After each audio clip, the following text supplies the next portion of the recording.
Perkenalkan, nama saya Yupuspitasari dari Prodi PGSD kelas 1F. Di sini saya akan menjelaskan makna Pancasila beserta contoh pengamalan dalam kehidupan sehari-hari. Nah, langsung saja ya. Dari video saya itu ketika habis sholat maghrib, saya bersama adik saya sedang bermain HP. Tak lama kemudian, saya mendengarkan suara kumandang azan.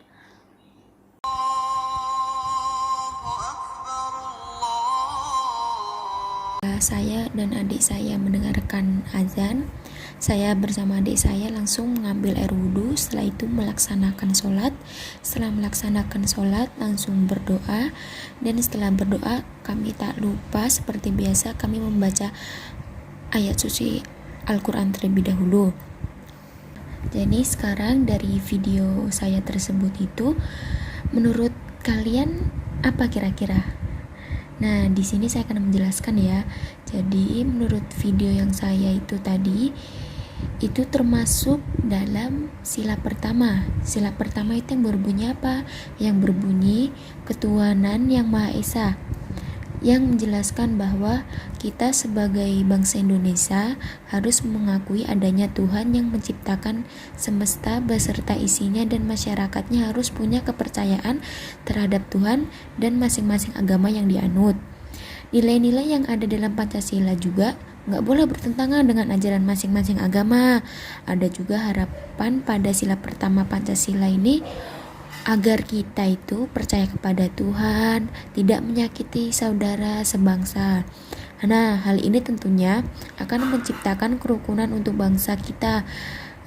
Contohnya sila pertama yang kita lakukan sehari-hari, contohnya ya beribadah, berdoa, menghargai antar beda agama.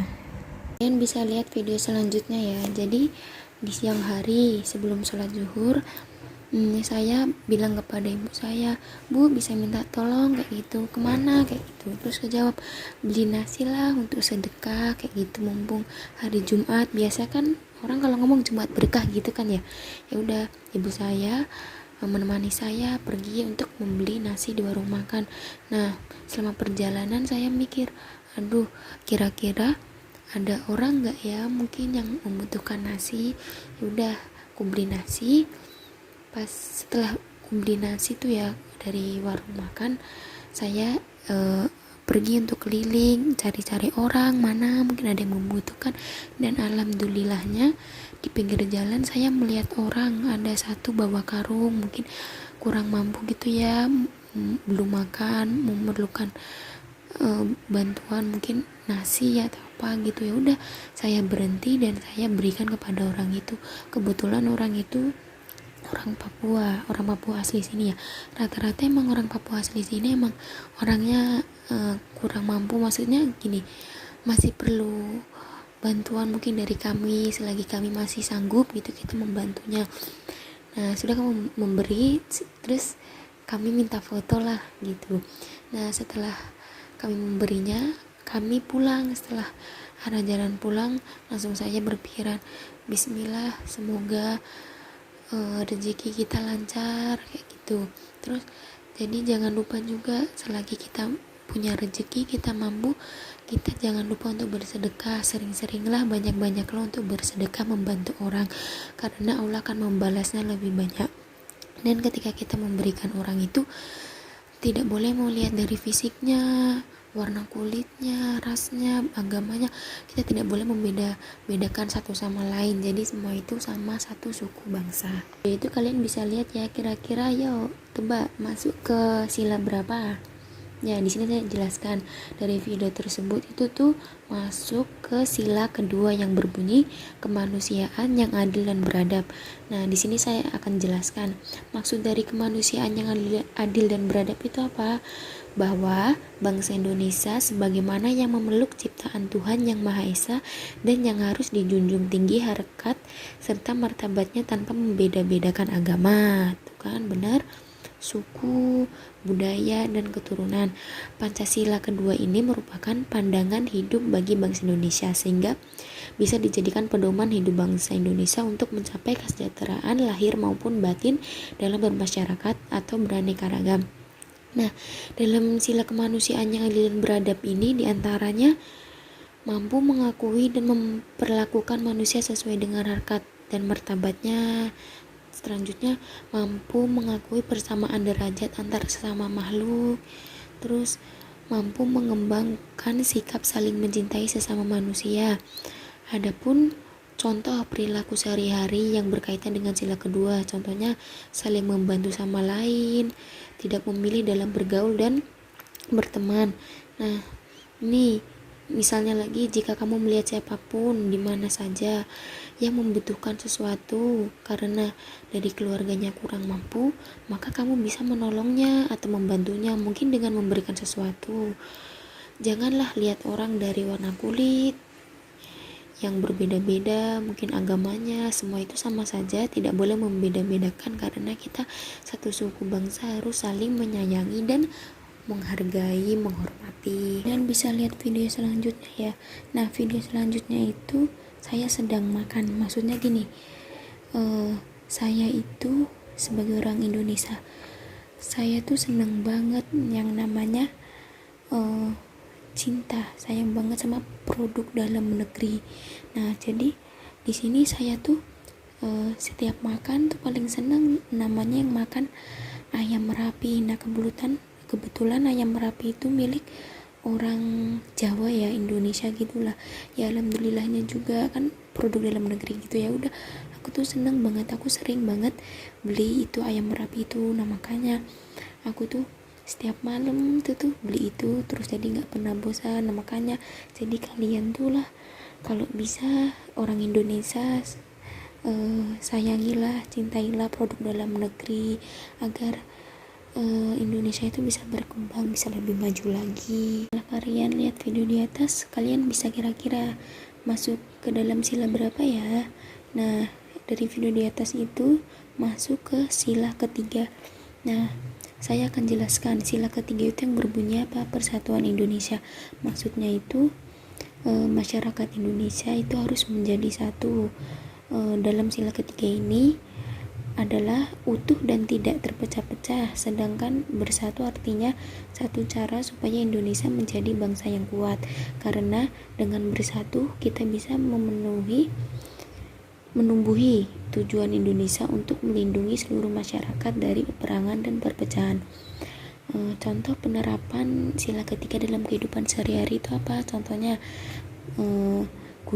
menggunakan bahasa Indonesia, terus bangga dengan karya bangsa ya, seperti yang tadi ya video saya, mencintai produk asli dalam negeri dan menghargai perbedaan. Kalian bisa lihat ya itu video selanjutnya di atas itu, saya bersama sekretaris masjid sedang melaksanakan mufakat untuk menghasilkan keputusan. Nah, di situ kami sedang membicarakan perihal tentang kegiatan TPA. Semenjak pandemi Covid ini, TPA untuk Masjid Jaya sendiri ditutup dan belum berani untuk membukanya. Nah, mungkin insya Allah 2 bulan lagi TPA akan dibuka kembali. Setelah itu kami membahas tentang kegiatan-kegiatan yang menarik, mungkin agar anak TPA itu bisa lebih banyak lagi yang mengikuti, dan masih banyak lagi kegiatan-kegiatan lainnya dan masalah-masalah yang masih kita bicarakan. Kegiatan musyawarah saya tadi alhamdulillah sudah menghasilkan keputusan bersama dan hasilnya baik. Nah, dari video di atas kalian bisa lihat ya kira-kira masuk ke sila berapa tuh. Nah, dari video di atas masuk ke sila keempat yang berbunyi kerakyatan yang dipimpin oleh hikmat kebijaksanaan dalam permusyawaratan perwakilan. Nah, maksud dari sila keempat itu apa? Kita sebagai warga Indonesia mempunyai hak, kedudukan, dan kewajiban yang sama. Jadi tidak ada yang membeda-bedakan. Meski memiliki hak masing-masing, kita juga perlu memperhatikan kepentingan bersama dan jangan egois. Untuk itu, masyarakat Indonesia harus melakukan musyawarah sebelum mengambil keputusan. Nah, tadi kan saya sudah melaksanakan itu yang musyawarah sebelum mengambil keputusan. Nah, setelah kita melakukan musyawarah, baru menghasilkan keputusan bersama. Nah, hal ini dilakukan untuk menghargai pendapat satu sama lain. Selain itu, musyawarah juga membuat kita bisa menemukan jalan keluar yang baik dan adil untuk banyak orang. Adapun penerapan sila keempat dalam kehidupan sehari-hari, contohnya bermusyawarah dan saling menghargai, seperti ketika kamu berada di sekolah, terus kamu berdiskusi dengan teman, atau kalian sebagai remaja masjid terus berdiskusi untuk bersama sekretaris masjid untuk menyelesaikan masalah. Bisa lihat ya video selanjutnya. Nah, di situ saya sedang melakukan gotong royong atau bekerja sama, saling tolong menolong. Nah, pas kebetulan hari Minggu pagi ada di kompleks saya sedang melakukan gotong royong membuat pagar. Nah, kebetulan saya lagi nggak ngapa-ngapain ya udah saya turun tangan dan saya ngikut untuk membantu bapak-bapak yang sedang melakukan gotong royong itu. Saya sendiri senang menolong, membantu selagi saya masih bisa, masih mampu, saya menolongnya. Kegiatan gotong royong juga itu membantu kita agar toleransi kita kuat antar sesama masyarakat, tetangga. Gotong royong itu kan juga buat kita olahraga ya gitu, biar sehat. Jadi semangatlah kalian dalam tolong menolong, bekerja sama, gotong royong. Kebetulan juga itu gotong royongnya enak, bapak-bapaknya itu kayak gitu ya, senang diajak ngomong gitu, baik. Jadi jadi semangat. Video gotong royong tersebut kalian bisa lihat ya, kira-kira masuk ke sila berapa. Nah, dari video tersebut masuk dalam sila kelima yang berbunyi keadilan sosial bagi seluruh rakyat Indonesia. Maksudnya keadilan sosial bagi seluruh rakyat Indonesia itu apa? Bahwa seluruh rakyat Indonesia mendapatkan perlakuan yang adil baik dalam bidang kebudayaan, agama, suku, hukum, politik, ekonomi, dan sebagainya. Keadilan sosial bagi seluruh rakyat Indonesia itu seperti bunyinya makna sila kelima yang menjelaskan keadilan yang harus didapatkan oleh seluruh masyarakat. Keadilan ini berlaku untuk seluruh aspek kehidupan, termasuk juga hak dan kewajiban yang dimiliki masing-masing individu. Keadilan sosial juga memiliki berarti kita tidak boleh mementingkan diri sendiri. Kita harus mengutamakan kepentingan umum dalam hidup masyarakat. Selain itu, keadilan sosial bagi seluruh rakyat Indonesia memiliki makna lain seperti keadilan, adil, hak dan kewajiban warga negara, kerjasama, kedermawanan, bekerja keras, tolong menolong.